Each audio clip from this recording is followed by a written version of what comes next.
శ్రీమద్భగవద్గీత త్రయోదశోధ్యాయం క్షేత్రజ్ఞ విభాగయోగః. శ్రీకృష్ణ పరబ్రహ్మణే నమః. శ్రీమద్భగవద్గీత అథ త్రయోదశోధ్యాయః క్షేత్రజ్ఞ విభాగయోగః. అర్జున ఉవాచ ప్రకృతిం పురుషం చైవ క్షేత్రం క్షేత్రజ్ఞమేవ చ ఏతద్వేదితుమిచ్ఛామి జ్ఞానం జ్ఞేయం చ కేశవ. అర్జునుడు అన్నాడు, కేశవ, ప్రకృతిని పురుషుణ్ణి, క్షేత్రాన్ని క్షేత్రజ్ఞుడిని, జ్ఞానాన్ని జ్ఞేయాన్ని గురించి తెలుసుకోవాలని కోరుతున్నాను. ఇదం శరీరం కౌంతేయ క్షేత్రమిత్యభిధీయతే ఏతద్యో వేత్తి తం ప్రాహుః క్షేత్రజ్ఞ ఇతి తద్విదః. శ్రీ భగవానుడు అన్నాడు, కౌంతేయ, ఈ శరీరం క్షేత్రం అని పిలువబడుతుంది. దీనిని తెలుసుకున్నవాడు క్షేత్రజ్ఞుడని, దానిని ఎరిగిన జ్ఞానులు చెబుతారు. క్షేత్రజ్ఞం చాపి మాం విద్ధి సర్వక్షేత్రేషు భారత క్షేత్రజ్ఞయో జ్ఞానం యత్తజ్ఞానం మతం మమ. అర్జున, అన్ని క్షేత్రాలలోని క్షేత్రజ్ఞుని నేనే అని తెలుసుకో. క్షేత్రజ్ఞుని తెలుసుకునే జ్ఞానమే అసలు జ్ఞానమని నా అభిప్రాయం. తత్క్షేత్రం యచ్చయా దృచ్చ యద్వికారి యతశ్చ యత్ సచయో యద్ప్రభావశ్చ తత్సమాసేన మే శృణు. క్షేత్రం అనేది ఏదో, ఎలాంటిదో, ఎలా మారుతుందో, ఎలా మార్పులు చెందుతుందో, ఎక్కడి నుండి వచ్చిందో, క్షేత్రజ్ఞుడు ఎవరో, అతని మహిమ ఏమిటో క్లుప్తంగా చెబుతాను విను. ఋషిభిర్బహుధా గీతం ఛందోర్భిర్విధైః పృథక్ బ్రహ్మసూత్రపदैశ్చైవ హేతుమద్భిర్వినిశ్చితైః. ఈ క్షేత్రజ్ఞ విషయం మహర్షుల చేత అనేక విధాలుగా వివరించబడింది. ఎక్కువ శాఖలు కలిగిన వేదాలలో ఇది 10 విధాలుగా విభజించి నిరూపించబడింది. బ్రహ్మసూత్ర పదాలు దీని గురించి హేతుబద్ధంగా నిశ్చయించి చెప్పాయి. మహాభూతాన్యహంకారః బుద్ధిరవ్యక్తమేవ చ ఇంద్రియాణి దశైకం చ పంచచేంద్రియ గోచరాః. మహాభూతాలు 5: అహంకారం, బుద్ధి, అవ్యక్తం, అష్టవిధ ప్రకృతి, ఇంద్రియాలు 10, మనస్సు, ఇంద్రియ గోచర విషయాలు 5, మొత్తం 24 క్షేత్రం. ఇచ్ఛా ద్వేష సుఖం దుఃఖం సంఘాతశ్చేతనా ధృతిః ఏతత్ క్షేత్రం సమాసేన సవికారమృదాహృతం. ఇచ్ఛ, ద్వేషం, సుఖం, దుఃఖం, శరీరం, చేతనత్వం, పట్టుదల, ఇది వికారాలతో కూడిన క్షేత్రం అని సంగ్రహంగా చెప్పడమైనది. అమానిత్వమదం విత్వం అహింసా క్షాంతిరార్జవం ఆచార్యోపాసనం శౌచం స్థైర్యమాత్మ వినిగ్రహః. తనని తాను పొగుడుకోకపోవడము, డంభం లేకపోవడము, అహింస, ఓర్పు, నిజాయితీ, గురు శుశ్రూష, శుచిత్వము, స్థిరత్వము, ఆత్మ నిగ్రహము. ఇంద్రియార్థేషు వైరాగ్యం అనహంకార ఏవ చ జన్మ మృత్యుజరా వ్యాధి దుఃఖ దోషానుదర్శనం. ఇంద్రియ విషయాలలో వైరాగ్యము, అహంకారం లేకపోవడము, పుట్టుకలో, చావులో, ముసలితనంలో, రోగంలో దుఃఖాన్ని, దోషాన్ని నిత్యం చూడడము. ఆసక్తి రణవిశ్వంగః పుత్రధార గృహాదిషు నిత్యం చ సమచిత్తత్వం ఇష్టానిష్టోపపత్తిషు. సక్తభావం లేకపోవడము, పుత్రుడు, భార్య, గృహం మొదలైన వాటితో తాదాత్మ్యం చెందకపోవడము, ఇష్టాలు ప్రాప్తించినా, ఇష్టం కానివి ప్రాప్తించినా మనసుని సమస్థితిలో ఉంచుకోవడము. మయి చానన్యయోగేన భక్తిరవ్యవిచారిణి వివిక్తదేశసేవిత్వం అరదిర్జన సంసది. ఇంకా నాలో అనన్యమైన యోగంతో ఉండే వ్యభిచరించని భక్తి, ఏకాంతంలో గడపడము, జన సమర్థంలో అభిరుచిని లేకపోవడము. ఆధ్యాత్మజ్ఞాన నిత్యత్వం తత్వజ్ఞానార్థదర్శనం ఏతజ్ఞానమితి ప్రోక్తం అజ్ఞానం జగతోన్యథా. నిత్యము ఆధ్యాత్మిక జ్ఞానం ఉండడము, తత్వజ్ఞానం యొక్క లక్ష్యాన్ని దర్శించడము జ్ఞానం అని చెప్పబడింది. దానికి భిన్నమైనదంతా అజ్ఞానం. జ్ఞేయం యత్తత్ ప్రవక్ష్యామి యజ్ఞాత్వామృతమస్మతే అనాదిమత్పరం బ్రహ్మ అసత్తన్మాసదుచ్యతే. దేనిని తెలుసుకోవడం వల్ల జీవుడు అమృతత్వాన్ని పొందుతాడో ఆ జ్ఞేయ వస్తువుని గురించి చెబుతాను. ఆది లేనిది పరబ్రహ్మం. అది సత్తు కాదని అసత్తు కాదని చెప్పబడుతుంది. సర్వత్ర పాణిపాదం తత్ సర్వతోక్షిక్షిరోముఖం సర్వతః శృతిమల్లోకి సర్వమావృత్య తిష్టతి. దానికి అంతటా చేతులు, కాళ్ళు, కళ్ళు, తలలు, నోళ్ళు, చెవులు ఉండి అది లోకంలో సర్వాన్ని ఆవరించి ఉంటుంది. సర్వేంద్రియ గుణాభాసం సర్వేంద్రియ వివర్జితం అసక్తం సర్వభృచ్చైవ నిర్గుణం గుణభోక్తృ. ఆ పరబ్రహ్మము ఇంద్రియాల లక్షణాల ద్వారా ప్రకాశించేది. ఏ ఇంద్రియాలు తనలో లేనిది, దేనిని అంటకుండా అన్నిటినీ భరించేది, గుణ విహీనమై కూడా గుణాన్ని భోగించేది. బహిరంతచ్చ భూతానాం అచరం చరమేవ చ సూక్ష్మత్వాత్ తదవిజ్ఞేయం దూరస్థం శాంతికే చ తత్. అది జీవుళ్ళకి బయట లోపల ఉండేది, కదిలేది కదలలేనిది కూడా అయినా సూక్ష్మమైనందువల్ల తెలియబడదు. విద్వాంసులకు దగ్గరగాను అవిద్వాంసులకు దూరంగాను ఉన్నది. అవిభక్తం చ భూతేషు విభక్తమివ చ స్థితం భూతభర్తృ చ తజ్ఞేయం గసిష్ణు ప్రభ విష్ణు చ.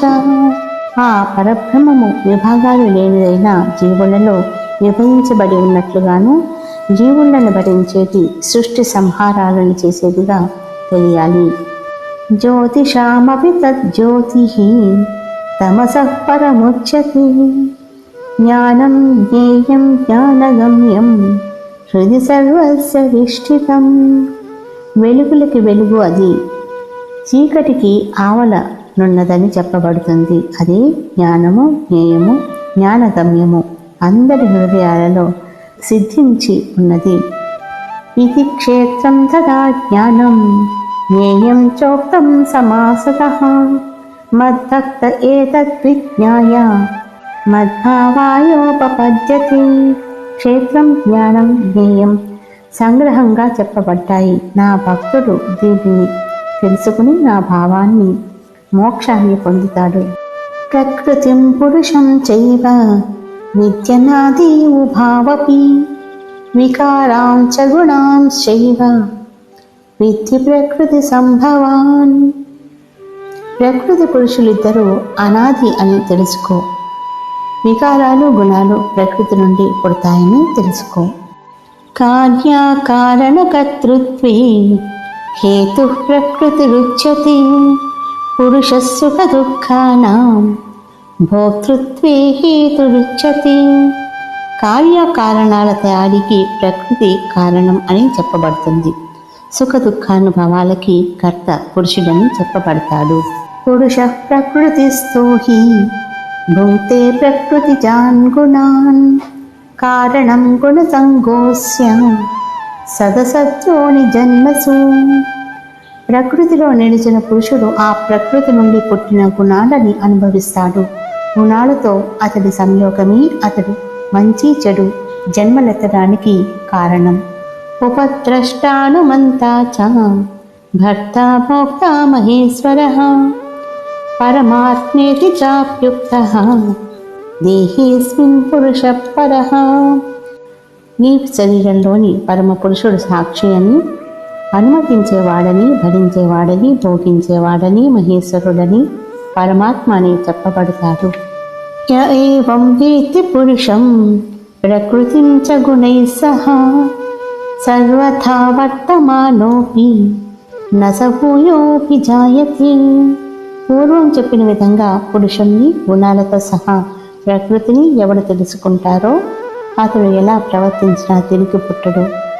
ధ్యానేనాత్మని పశ్యంతి కేచిదాత్మానమాత్మనా అన్యే సాంఖ్యేన యోగేన కర్మయోగేన చాపరే. కొందరు ధ్యానం ద్వారా తమలోనే తమ ఆత్మ ద్వారా చూస్తారు. కొందరు జ్ఞానయోగం ద్వారాను, మరికొందరు కర్మయోగం ద్వారాను ఆత్మను చూస్తారు. అన్యే త్వేవమజానంతః శ్రుత్వాన్యేభ్య ఉపాసతే తేపి చాతితరంత్యేవ నృత్యం శృతిపరాయణాః. ఈ ప్రకారంగా తెలుసుకోలేని వారు కూడా అన్యుల ద్వారా విని అలా విన్నదానిపై గురి ఉంచిన వారు కూడా సంసారాన్ని తప్పక తరిస్తారు. యావత్ సంజాయతే కించిత్ సత్వం స్థావర జంగమం క్షేత్రజ్ఞ సంయోగాత్ తద్విద్ధి భరతర్షభా. భరత శ్రేష్ఠుడా, స్థావర జంగమ రూపమగు ప్రాణకోటి ఏదైతే ఉందో అది క్షేత్రజ్ఞుల కలయిక వల్లనే పుడుతుందని తెలుసుకో. సమం సర్వేషు భూతేషు తిష్టంతం పరమేశ్వరం వినశ్యస్వ వినశ్యంతం యః పశ్యతి స పశ్యతి.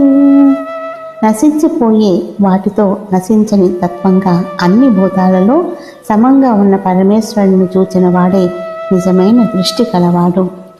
సమం పశ్యన్ హి సర్వత్ర సమవస్థితమీశ్వరం నహి నస్యాత్మనాత్మానం తతో యాంతి పరాం గతిం.